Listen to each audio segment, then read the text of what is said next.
Criminals will do anything to try and escape the law, but what happens when they try to flirt with police officers to escape instead? You're gonna put it in my mouth. I'll put it in your mouth. Oh, this is interesting. From tempting the cops during an arrest, You see, spread. How much further do you want me to spread, Daddy? to trying to take a police officer home, Is there any way that we can film this yourself? here is the ultimate compilation of suspects who think they can seduce the police to get out of jail. To jail and charged with OVI, speeding, obstruction of official business, and assaulting a police officer. But there's a lot more at stake for this next girl, who was willing to go a lot further to seduce and escape the cops. In the early hours of the 30th of October, this cop observed a vehicle driving suspiciously in Florida. At a red light, it was almost completely over the stop line, and its plates were expired. However, when he went to pull the driver over, things took a turn he wasn't expecting whatsoever. Your fake cut had scared me when I walked up. Oh. Forgot tomorrow was Halloween. I'm like, oh boy. I know, right? So, reason I got stopped, few things. When you're sitting at the light back here to make the left, Yeah. you're all the way out in the intersection. Oh, okay. Like you were past the crosswalk, but you were on Toledo Blade before making the left. Is the car registered to you?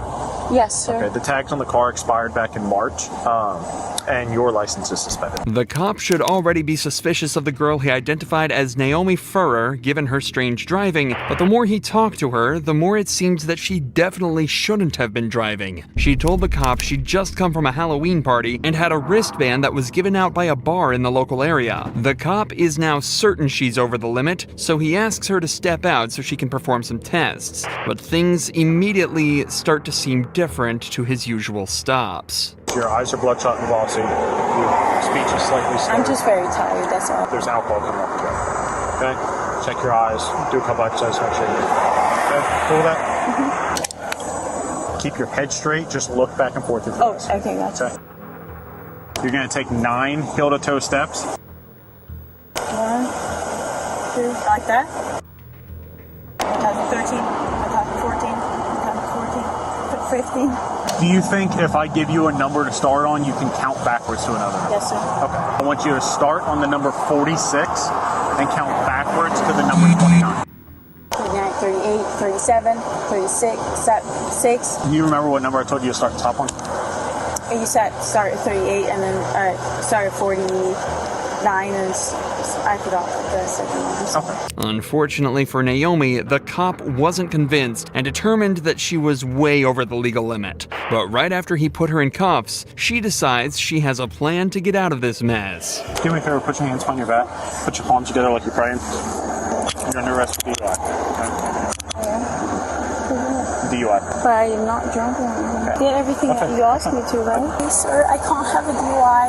Please. Sir, I'm from Switzerland. I can't have a DUI. Please. I don't want to get kicked out of Wait the until US. I have a white female tap 1571. I understand. I won't do that in trouble. Please, sir. I literally stopped. You're not and I even had somebody pick me you're up. not even supposed to be driving in the first place. You have 5 different suspensions on your license. You have an insurance suspension and 3 fail to pay traffic tickets. Things are obviously not looking good for Naomi, so when begging doesn't get her way, she switches her strategy to a more seductive method. Please, sir.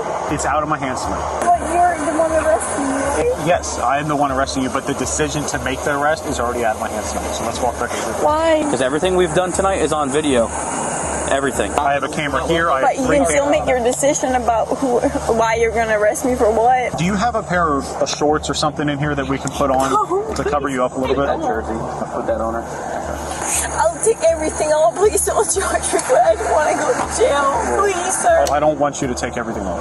I promise I'll have somebody pick me up and drive me home. I promise. I'm going to show you a little bit of decency and cover you up a little bit. You don't want to go into jail looking like that. Thankfully, the cops ignore her offer and instead opt to cover her up with a hoodie before they take her back to jail. Please, can you not make an exception, please? I promise I'll be we are driving past home. that. I need you to sit in the car. What would I have to do? Nothing. The only thing that you could do to not go to jail tonight is not drive drunk.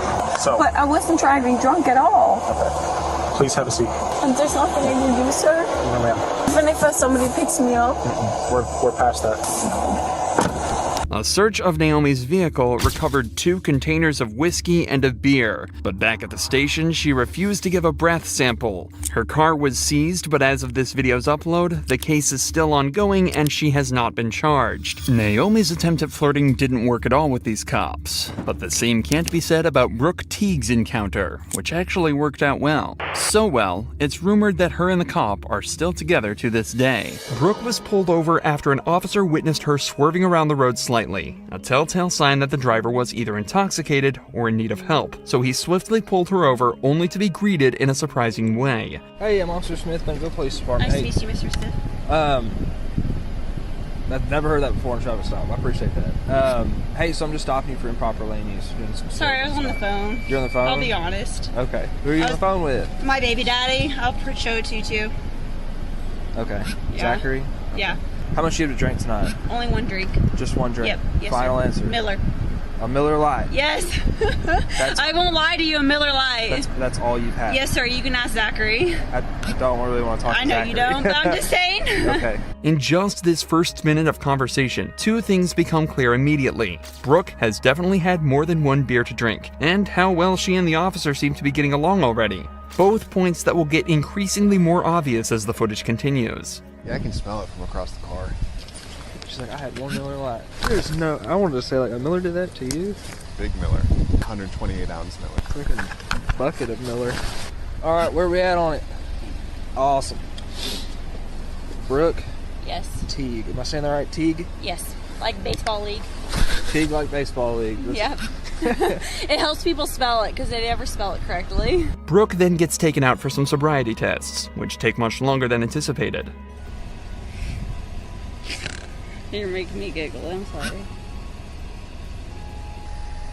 It makes me giggle too. It's okay. Okay. I snore. I'm from Sorry. Huntsville. We're supposed to be professional. I'm from here. Huntsville. It's not going to make me snort.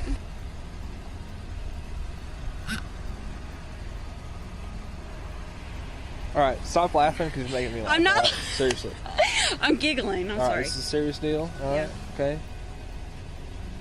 You're smiling. I can't help it. All right, stop. Okay. I'm sorry. Unfortunately, despite all the jokes, Brooke failed all the sobriety tests and was put under arrest. How much you've actually had a drink? I've had 2 Millers. 2 Millers now? That's it? Yes, sir. You can call Mitchell, the manager. Okay. Well, hey, go ahead and put your hands on your back for me, okay? Yeah. After a search of her car, which turned up nothing but a loose car seat, she was driven back to the police station where the sparks continued to fly. I'm with you. Let's go over here. Oh my god, is there a dog? There is a dog. Where? He's over there. Over here. His name is Kolyak. Colia? That's my dog. Is that your dog? What's his name? His name is Coach. Coach? I have 3 dogs. I have a Rottweiler, Great Dane, and a Mastiff. Wow. Did I go to high school with you? I don't think so. Where'd you go to high school at? Bentonville? Yeah, not me. Where'd you go? Indiana. Valparaiso, Indiana. Where in Indiana? Valparaiso. I was raised from Bluefield. Really? Note that despite the obvious chemistry, both Brooke and the officer have remained professional and are continuing to move on with the investigation. The officer had Brooke take a blood alcohol test where she blew 0.14%, a number that pales in comparison to that of the next girl, who was not only extremely intoxicated but also acted very inappropriately with the cops. I'm good, bro. Check me. I don't care. I like men. Come on, just search me. A 19-year-old girl was seen weaving between lanes and throwing unknown items out of the window. Officers immediately thought this was suspicious and pulled her over for a chat. Hey, how's it going? Hi, sorry. What's up? You said you were coming from Dancers? The driver states that she's a stripper at a bar called Dancers, and that she was texting her boyfriend who was home with her kids. However, the officers noticed something off about the driver. Her speech was slightly slurred and her eyes were glazed over. There's a good chance this girl's been drinking. What time did you get off with Dancers? 11. 11? It's an hour and a half away. You got off at 11? It's 10:23 right now. Really? Oh. Did you have anything to drink while No, I'm 19. you're 19? I cannot drink at the strip club, nothing. Nothing? No. You sure? Don't get on my eyelashes, bro. The light will hurt your eyelashes? No, but they falling off. From the light? Despite the girl's claims, the officers are fairly sure she's had at least something to drink last night, especially when she seems to forget the time completely. So they ask her to step out of the vehicle and perform a few sobriety tests. Well, hold on. We're gonna start. I'm cold. We're gonna start right here. All right. Do you wear any glasses or contacts? I do. You do? Are you wearing contacts right now? No. No? Okay. You're gonna. Let's just walk in the straight line and I'll be good. Well, that's not even. I haven't even told you the exercise that I'm doing yet. So you gotta. I'm cold. Okay. I mean, just give me 10 minutes of your time. Okay. Okay. We're fine. Come over the straight line. What do you want to do? Cop from? Hold on. I didn't tell you that's what we're gonna do yet. I know, but I know how the police is. Despite her enthusiasm to begin the tests, she doesn't exactly pass them with flying colors. And after losing her balance on the final test, she's placed under arrest by the officers. But that's not where the story ends for her. On the way back to the patrol vehicle, she mentions that there are in fact weapons in her car, and her behavior starts to change drastically. Y'all can check me. I don't care if y'all are male, bro. We got plenty of female officers around to do that. I'm good, bro. Check me. I don't care. I'm giving authorization to. I'm not gonna search you. Why not? I give you authorization to. Oh, I'm not gonna do that. Well, I like men. Come on, just search me. While the cops maintained that they couldn't search her, they did take the time to search her vehicle. Inside, they found multiple guns, a large stack of cash, though it was decided this was likely just tips from the bar.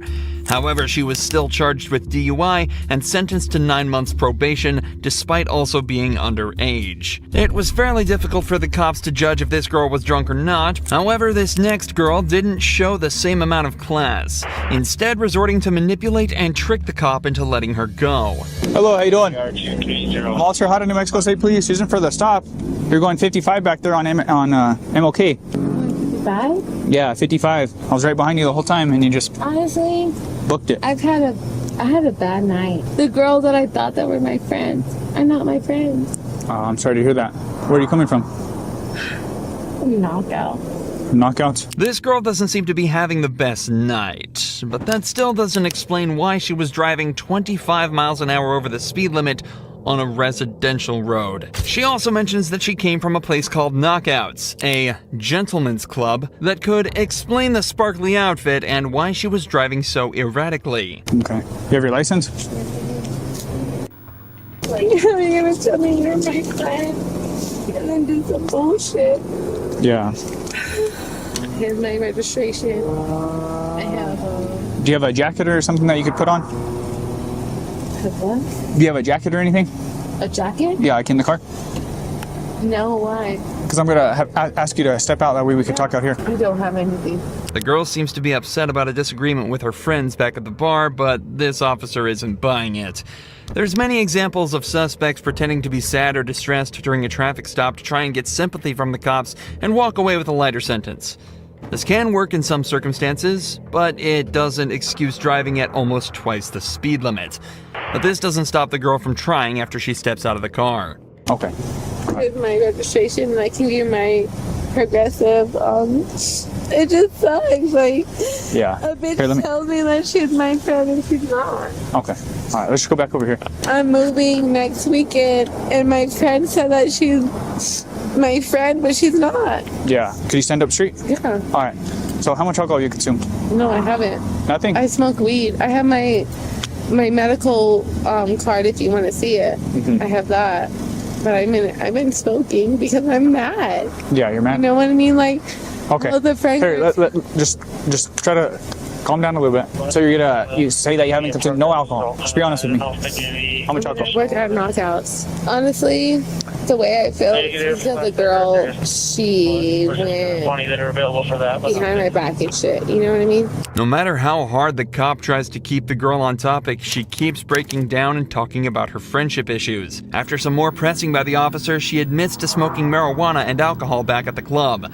but she keeps trying to excuse it by saying she's having a rough night, and that's her way of dealing with it. Unfortunately for her, though, the officer needs her to focus, which she seems to be having a tough time doing throughout the sobriety tests. All right, just wait right here. I'm gonna move my unit back just a little bit, and I got 2 more tests to administer. You feel okay walking in those shoes? I mean, I'm just fucking upset. That's it. You're just upset? I'm just fucking upset. So, Miss Ramos, my main concern is just that you're safe to drive, okay? Obviously, you were No, I truly get it. traveling at a high rate of speed up. I have 3 kids. Okay. My baby daddy just died. I'm sorry to hear My that. best friend just said that it's just a lot. 1, 2, 1, 2. Unfortunately for the girl, though, complaining to the officer didn't seem to sober her up at all, and she failed all 3 of her sobriety tests.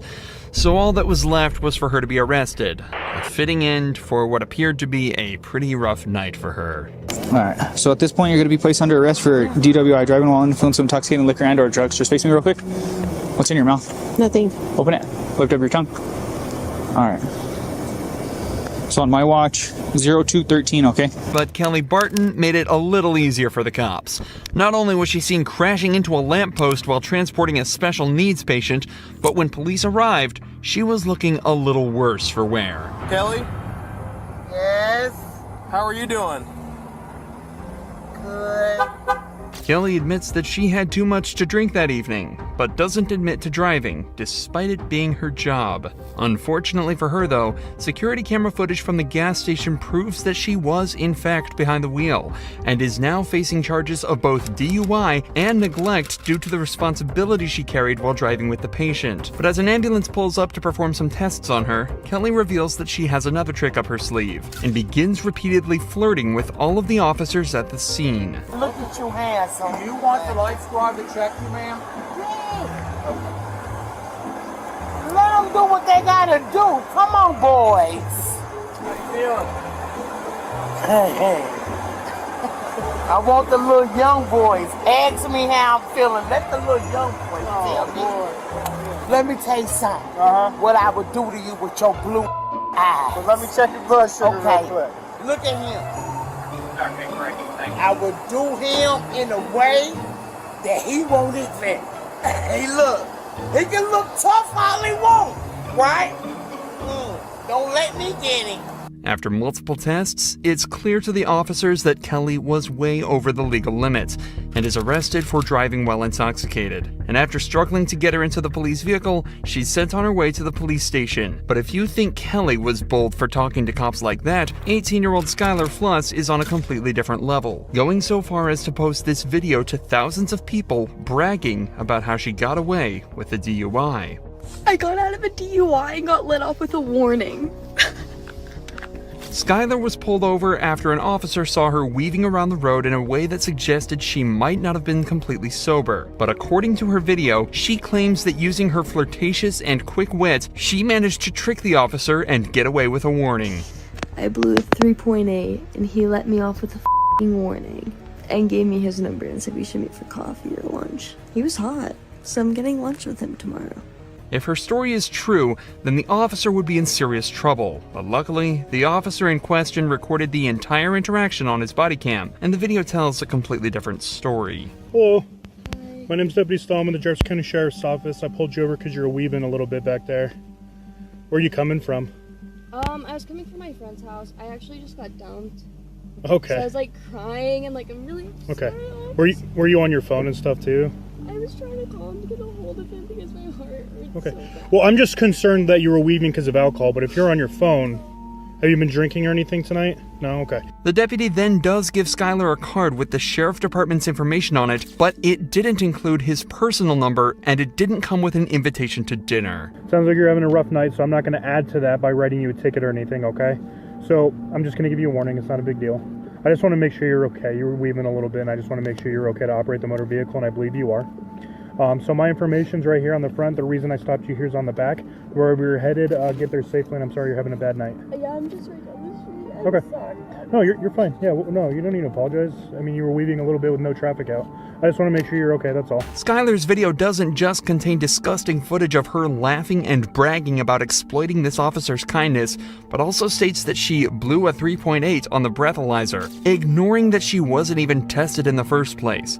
The legal limit is only around 0.8 and already makes driving dangerous, but a reading of 3.8 would imply Skylar was not only blackout drunk, but close to death, as at a level of 4.0, respiratory failure is likely. But this doesn't mean Skylar was lying about being drunk underage. Videos were later discovered of her chugging tequila from the bottle and acting drunk at a party just hours before she was caught driving. After she was confronted with this, Skylar confessed and admitted to everything. I ended up getting a little too intoxicated. I was taking shots all night, and I decided to make the dumb decision to get into my car and drive. She also admitted that the officer never asked her out. That was just a lie for social media attention. Regardless of her confession though, no further action was taken against her or the officer who failed to test her. But the same can't be said for Officer D'Angelo Reyes, who switched the roles when he instead tried to seduce a suspect and took advantage of her criminal record in the darkest of ways. You're sexy. You got a room? On April 17th, 2022, D'Angelo was on duty searching for a murder suspect, but instead he ran into this girl on the street, and his body cam captured the following conversation. What's your name? My name? I'm Eric. Nice to meet you. It's obvious D'Angelo knew exactly where he was planning on taking this interaction, as he gave a fake name when introducing himself to the girl. I mean, I heard some noise that direction, but I didn't. Okay. Oh, do you live around here? Yeah, I stay at the motel. Oh, which one? The studio. Oh, okay. You're sexy. Is that unprofessional of me? I don't know. I'm sorry, but like, I'm just like, damn. You just chilling tonight? I mean, probably. Okay. If I'm wandering around, where should I wander? Probably somewhere around the Studio Star. Okay. You got a room? Just me and my dog Felony. Oh, really? Okay.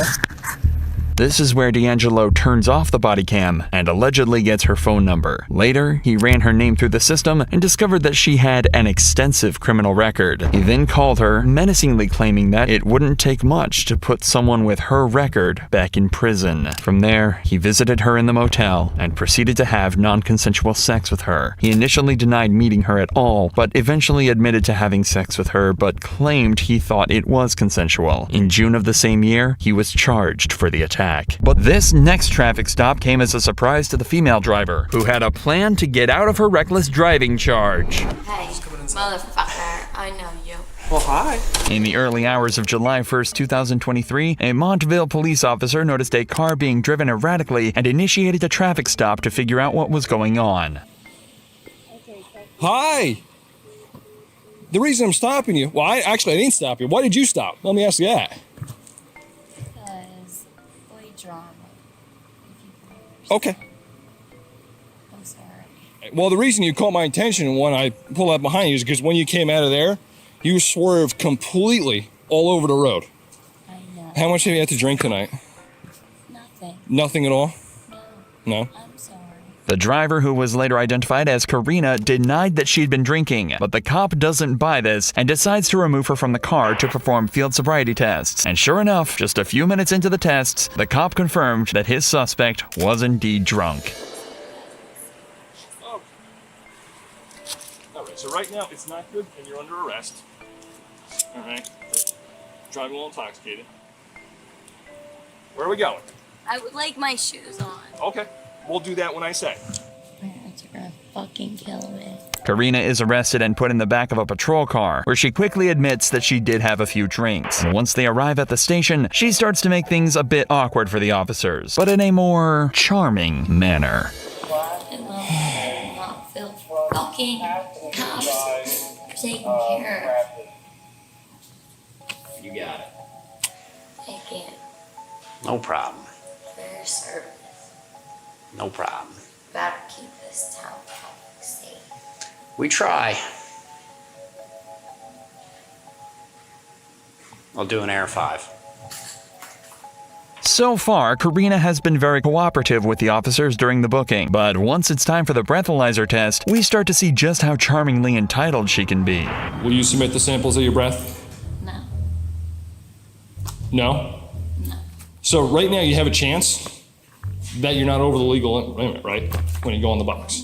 But if you say no, then it's automatic that you're found guilty of driving while intoxicated and the refusal. Will you submit to breath testing? No. Okay. Thank you. All right, Karina, can you just take a seat? Definitely don't try and take that off. Karina, stop. No. Take that. Listen, I want, no. Karina. I want to go home. Okay, just take a seat on the bench for now, okay? I want to go. And you're gonna go home soon. So let me call my mother off my own goddamn phone. We will call her, okay? Off. Give me my phone. We'll call her on that phone very shortly. No. Give me my phone. It's my mom. This young driver is making this arrest as difficult as possible and doesn't seem to grasp just how much trouble she's in. She's already violated New Jersey's zero-tolerance policy when she admitted to drinking, and by refusing to provide a breath sample, she will likely be found guilty in court. However, Karina already knows all of this because it's not her first time here. It's not a good thing that I know what it looks like here. Well, have you been here before? No. Well, that's a good That's thing. why I'm saying it's a bad thing that I even know what it is. Yeah. Just take it slower right here. I fall up these stairs. My pronouns are you. Say. Not bad. Not bad. All right, so we just have to get a signature from your dad before we can let you out, okay? My dad. Here, just, Karina, just hang out for a second here. Well, Mom feels classy. All I gotta say is Mom feels classy. I'm gonna explain the tickets to you real quick. Oh. Officer Greendeck will do the same too, but Don't even bother. I'm gonna cry about them later. let me just explain them to I you real will quick. cry about them later. There's two tickets there because there's a court date, so I have to tell you. Hey, motherfucker, I know you. Yeah? Why is that? That meant I was like meaning it like a. You meant it in an endearing way? Yeah. Okay. Well, hi. Yeah. Sometimes we don't get it in that kind of way, so. It's always in that kind of way. Wow, Montville Police Station's kind of nice. Yeah. Karina ended things on a good note with the officers and was released shortly after. She was charged with driving while intoxicated, refusal of breath testing, reckless driving, and failure to maintain lane. Turns out this was her second DUI in less than 2 months. And then she had 2 more run-ins with the law when she ignored a stop sign and again when she got caught speeding, all of which were documented on Drive-Thru Tours channel. But when it comes to seducing cops, there's no better example than Lydia Badillo's case. I'm looking at your eyes. Why? Because you look pretty handsome. She was caught trying to transport 2 illegal immigrants over the Mexican border, and as soon as everything started to fall apart, she decided to try seducing the officer. Just wait for me right here, okay? You don't have looking anything. at your eyes. Sorry, sir. What? I'm looking at your eyes. Why? Because you look pretty handsome. As soon as the officer realizes something might be up with the IDs, Lydia starts to smile and stare directly at his eyes before telling him how handsome he is. Obviously, this is just a trick to try and get out of the position she's put herself in. A trick that isn't going to work on this officer. Estos documentos por un tiempo. Por un año. Ok. Pues son falsos, ok. Y tener documentos en estados de Texas es un delito. Las ID, a esta te sale a un señor, a tuya. A esta no me sale nada. Ok, so estas identificaciones son falsas. Okay. After running the woman's driver's licenses through the national database, the officer discovers that the ID numbers return completely wrong results, meaning that both of them are totally fake. It's later discovered that the 2 women with Lydia in the car are both illegal immigrants from El Salvador. What's worse is that they were being transported through a service that often forces women into debt bondage, where the people who transported them will make them pay off their debt through forced labor and sex work. So, while Lydia was arrested and the 2 women sent back over the border, they may have been saved from years of horrible treatment and abuse. One thing's for sure though, Lydia's attempt at flirting didn't work one bit, not compared to what Amelia Bassoon was trying to dodge as she attempted to seduce the cops and get away with murder. Amelia was arrested in connection with the murders of Cindy and Sean Stack. They think she helped her husband cover up the crime, but she will do everything she can to get away with it, including flirting with the detectives. But while this case started in a playful manner, it quickly evolved into one of the most intense interrogations of all time. They're dead. They're both dead. I didn't do anything. The detective starts by reading Amelia her rights and getting some basic information. Am I like getting arrested or something for something? Or We'll explain it to you. Yeah, we'll explain it to you. Okay. just normally when this starts is like someone getting in trouble or arrested or something. Well, we just, like I said, we want to be able to talk to you. Already, it's obvious that Amelia is making her voice high-pitched and speaking in a timid tone of voice. While this could just be what she sounds like normally, other footage of her suggests otherwise. I don't want to press charges, but I would like a no contact order. I can do that. Okay. Her change in tone could also be a reaction to being in a stressful and uncomfortable situation. But as the interrogation continues, she begins to show more and more of these flirtatious signs. What happened with Josh? Did you say that? Did I hear you say he shot himself in the leg? Yeah, so in December we went bowling. Okay.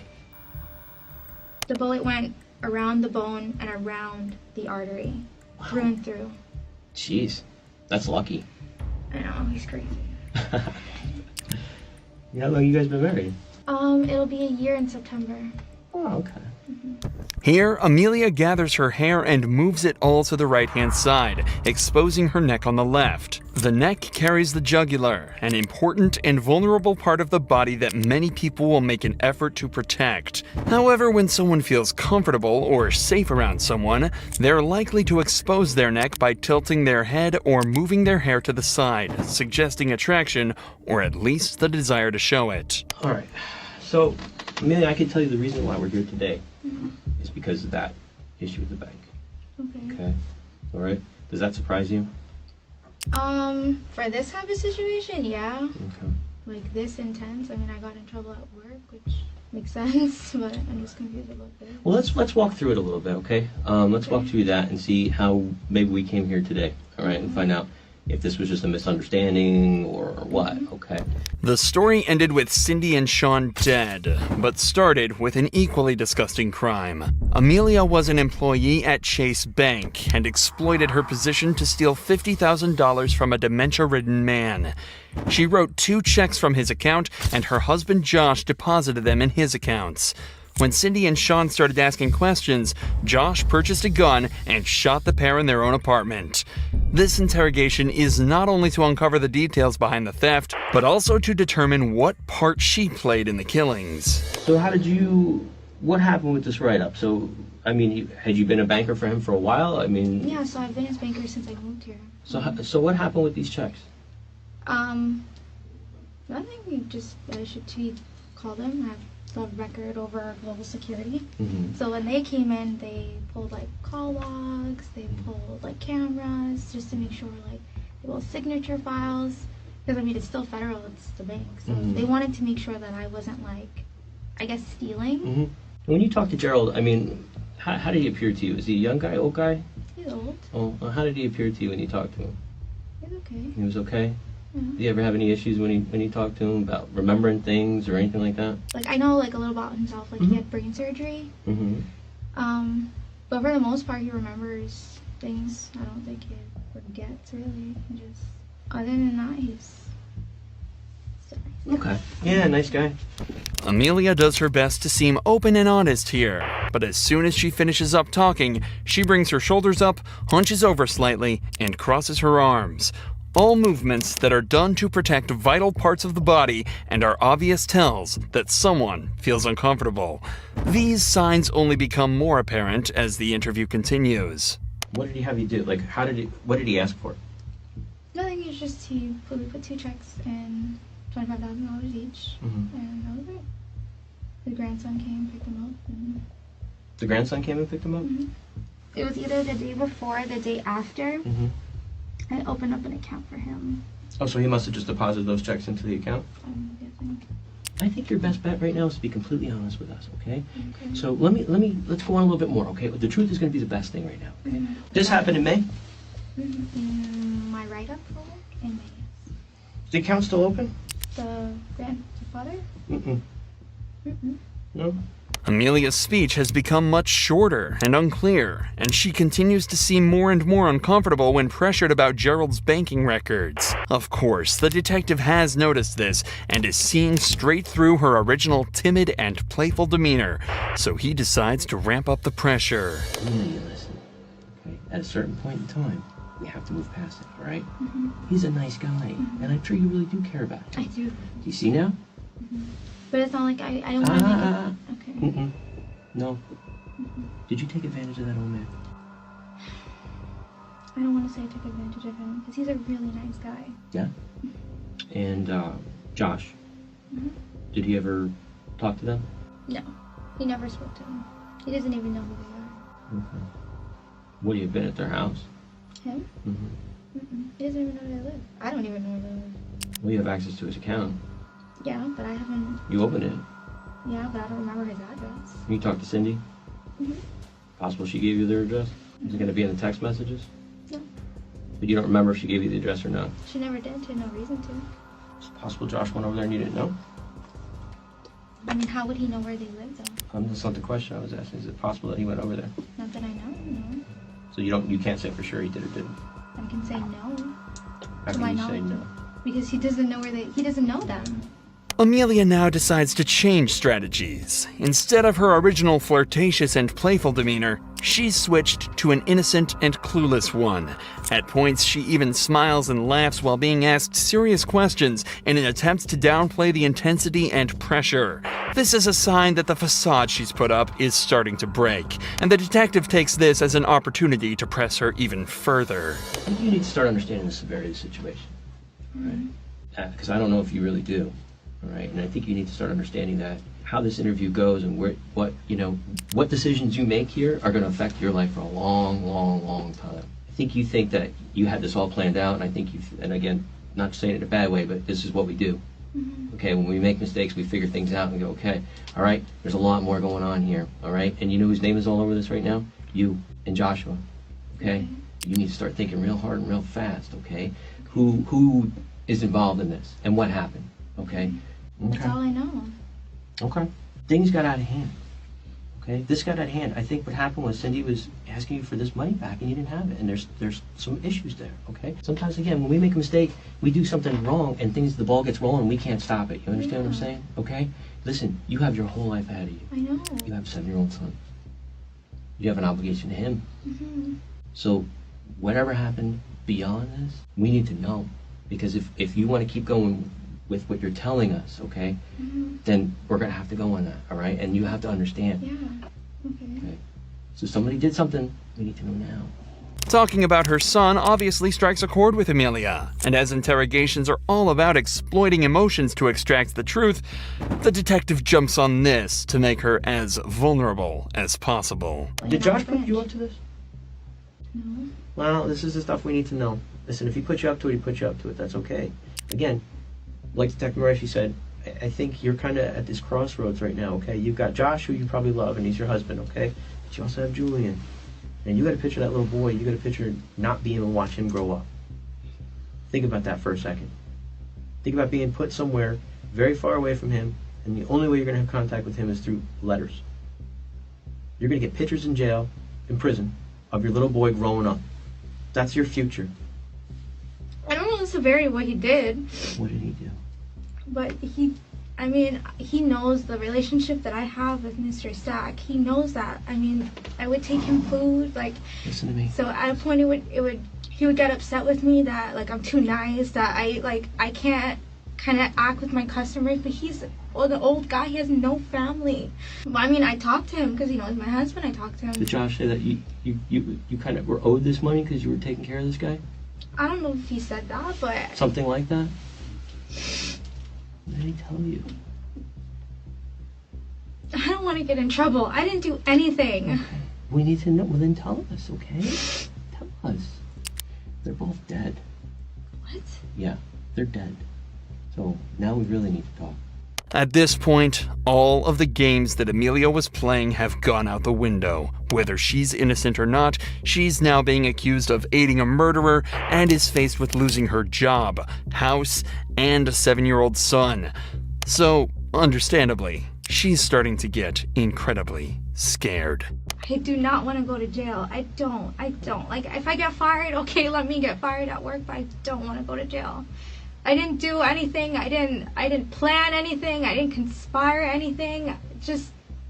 I didn't do anything. I don't want to go to jail. From here, the detectives try to capitalize on this, using her vulnerable state to try and extract as much information as possible from her. But Amelia asserts that she's only told the truth throughout the entire interrogation.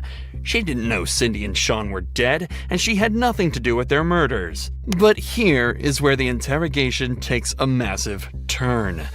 These detectives have now been talking to her for over 2 hours, and they've executed this style of interrogation almost perfectly. But for the last few hours, they've just been going around in circles to no avail. So instead, they leave the room to discuss a new approach. And that's when detective number 3 enters with blankets and a kind, apologetic tone. Hey, you need to talk to him. You need to get out from underneath this big time. Did they tell you who they work for? Yeah. Yeah, we're homicide detectives, so. I know. And they want you to be a witness, not a suspect. That's why I want to talk to them, because I just don't want to be involved in any of this. Like, okay. I don't want any part of this. I want to be able to go home. Okay. Entering like this after such a stressful experience with the other detectives will set Amelia's mind at ease and subconsciously enforce the idea that he isn't a threat. At the start of the interrogation, Amelia was trying to seduce the detectives in an attempt to get better treatment and hopefully even a lighter sentence. So if the third detective plays into this by treating her kindly and playing her game, maybe he'll have a chance of finding out what really happened. In these cases, you can't lie. You can't, which means holding something back, telling a partial truth, or just flat out lying. That is accessory. You're protecting someone, and I'm telling you right now, you don't need to do that. If you know what happened, tell him. Did he tell you what he did and told you not to say anything? No, he just told me if you say anything, then, like if you, because, I mean, I'm not stupid. Okay, but eventually he told you what happened. No, he didn't tell me that he killed anybody, or that he was going. But you know that he was going over there. I knew that he was going over there. What day? He told me, he's like, don't worry about what I'm doing. I'll take care of it. Talking about them, though. I'm guessing so, because that's just what he keeps on saying. Your importance is in details, not in vagueness. They told me I'm going to jail regardless. Well, the fraud part may be, but that's nothing. That is nothing compared to these charges for first-degree murder. If I say all of these things, will I get in trouble? If you don't say any of these things, you're definitely going to get in trouble. But this is where I'm scared. If I say these things, like, I didn't do any of this. Put it this way. If you protect him and you don't tell us everything, then you're part of the crime. Amelia is now met with a harsh dilemma. She has to either gamble that the detectives never connect her to the crime and face felony charges herself, or fess up and snitch to the police, likely sending her husband to jail for the rest of his life. This is her last chance to make the right decision, or she'll never see her son again. Can we start over from the beginning then? Yeah, go ahead. So I let her know she wanted to know. She went with her dad to the bank and she looked at the transaction history and she wanted to know what the checks were. So I can't tell her much, and then he's over my shoulder listening to my conversations with her. And he's just like, I'll take care of it. Don't worry about it. He just wasn't having it. He didn't want me to talk to her. He didn't want me to contact her. And who are we talking about, her? The guy's daughter. You know her name? Cindy. She doesn't call her Cindy. And he knew who Cindy was? Only because of the conversations that me and her were having. Okay, go ahead, I'm sorry. The next day he went and he bought a gun. I don't know if it was Tuesday or Wednesday. He called out of work. He said that I'm gonna take care of things. The next day he comes home and he's like banging on the door. This is like Where the apartment or the house where we were at today? Yes. Okay. He came banging on the door. When he came home, he took the gun apart. He was shaking. He took all his clothes off. He put it in a garbage bag, and then he went by his mom and dad's house. Okay. When did you become aware that he was involved in the murder? well, I didn't know what happened. I just stopped hearing from her.